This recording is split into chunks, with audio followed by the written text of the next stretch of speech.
สวัสดีทุกคนมาตำมะฮง ตำมักฮุงทางเผ็ดแห้งเผ็ดดิบจัดจ้านแล้ววันนี้รสจัดจากบ้านกันวันนี้คือว่าสีงงนอนได้หนึ่งมาลุยเลยกับแก้มเขาก็จะมีสลัดโทฟู ข้าวเหนียว แล้วก็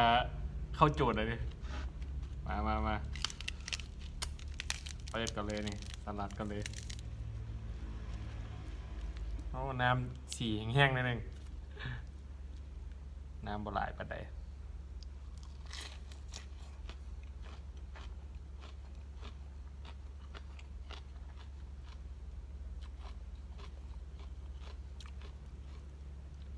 ใช้มือเลย มันสะดวกกัน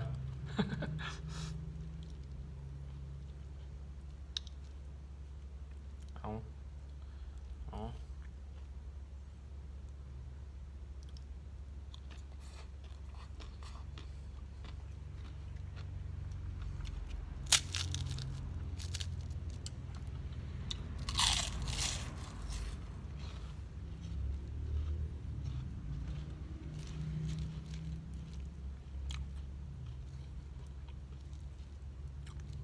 มาเด้อ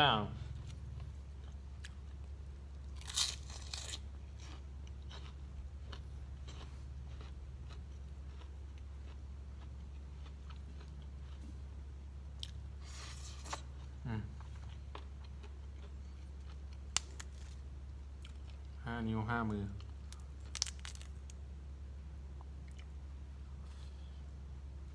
นี่เนาะเบิดบอลละบัดเนี่ย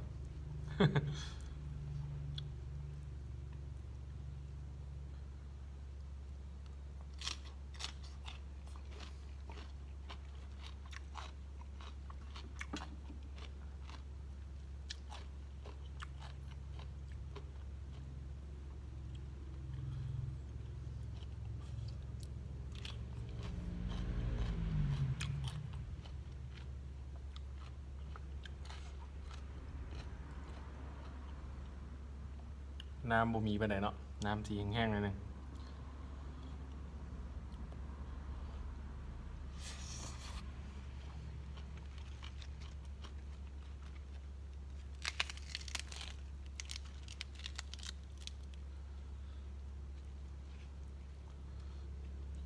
จ้ากเมียงเนาะทุกคนเนาะ หมุนปุยๆด้วยกันเลยซาวด้วยกันเลยแหละลงบอลเดี่ยวคือเก่าเนาะ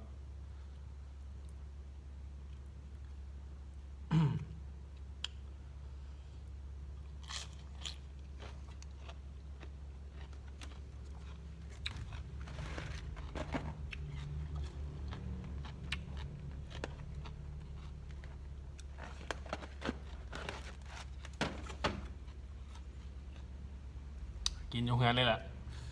ว่าจะไปกินอยู่นอกกับบ่ได้ฝนตก ฝนตกโซนนี้ฝนตกตลอด ผู้ใดที่เข้ามาเบิ่งใหม่ครับฝากติดตามเลยเด้อช่องใหม่สนับสนุนน้องใหม่เด้อ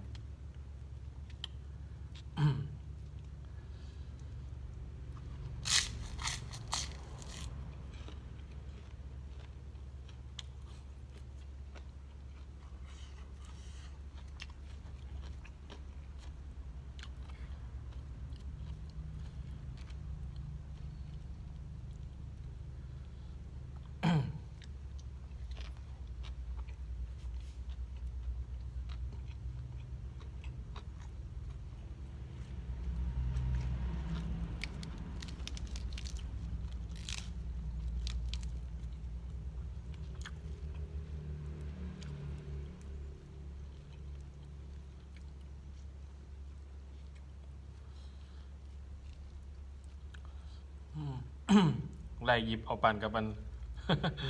ปั่นกับเครียดเนาะไล่จับเอาเนาะมันบ่อยู่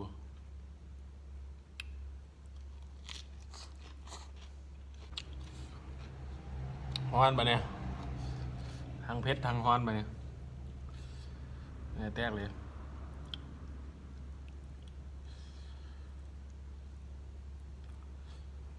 นาะลองกระปุ่นจากบ้าน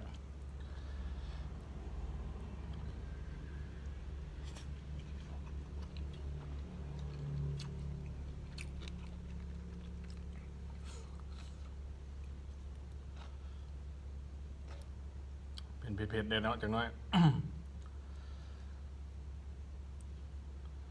บุเผ็ดจังน้อยแหละเผ็ดหลายๆเลยเลยแซ่บ บุเผ็ดผัดบุแซ่บ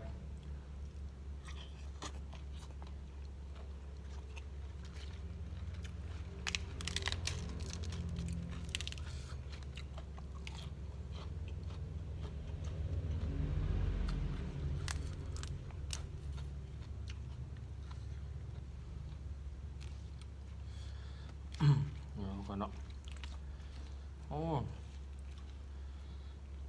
เบิร์ดเซยไปเนี่ยเบิร์ดหรือบูเบิร์ดเผ็ดสุดยอดเลยได้ใจขนาดเผ็ดได้ใจ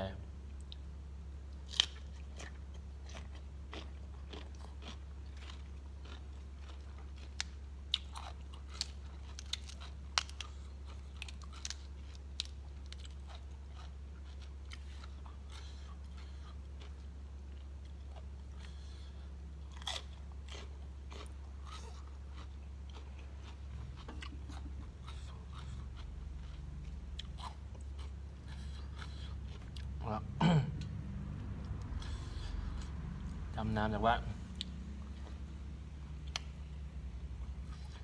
อ๋อเมื่อก็เอาเข้าไป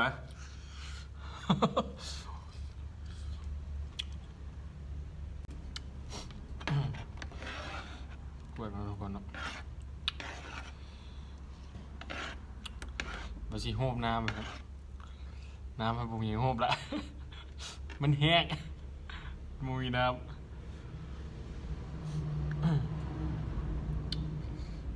เพิ่นว่าตำมะฮุ่งบ่มีน้ำนี่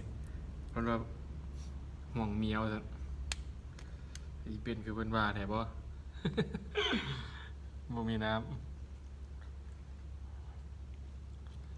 มาแต่ก็แซ่บทุกคนแซ่บอ๋อผู้ใดเมาอันนี้ส่วงเลยแบบส่วงเมาเลย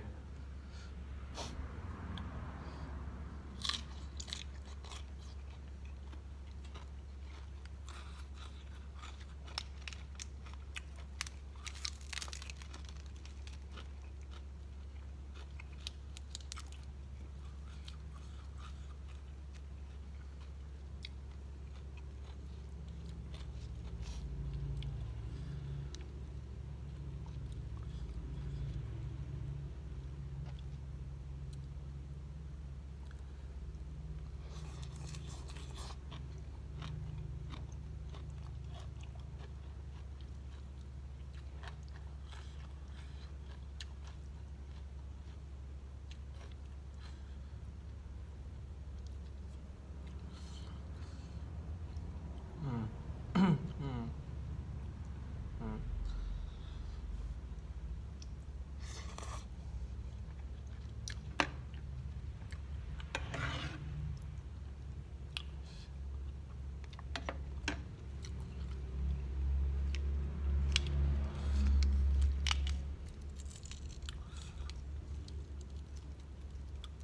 สลัดของกระกอบ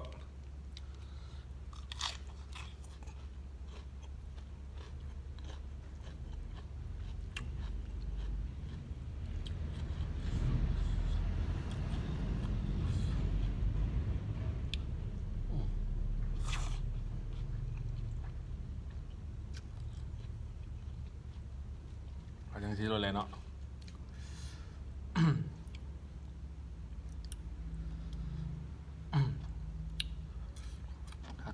คัก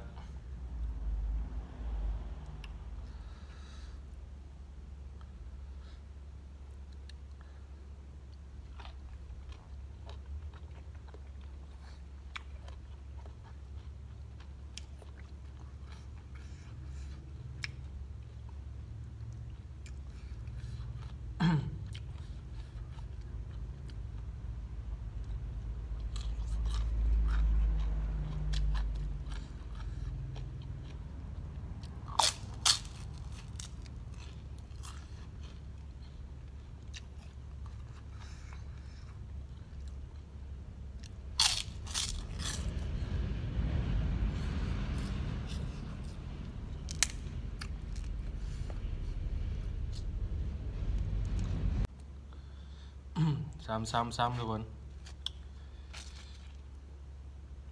ก็ดีแซ่บ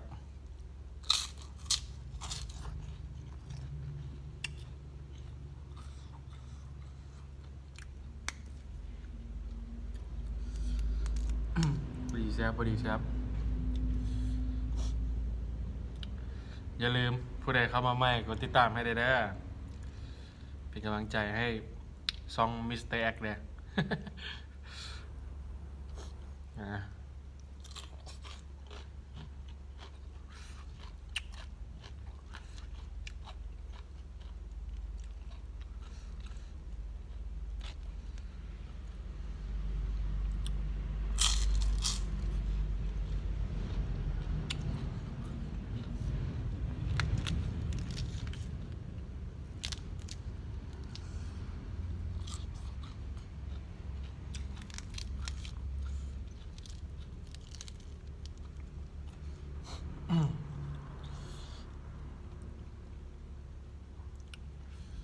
เบิร์ดละทุกคนซ้ำ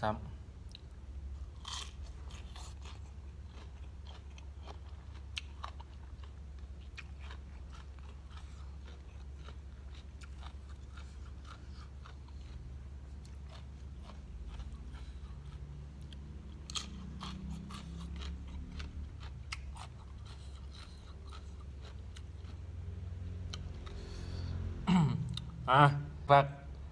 กดไลค์กดติดตามให้ได้เด้อโดยให้ช่องมิสเตอร์แอคได้เด้อโดยขอบใจทุกคนที่ติดตามรับชมเจอกันคลิปหน้า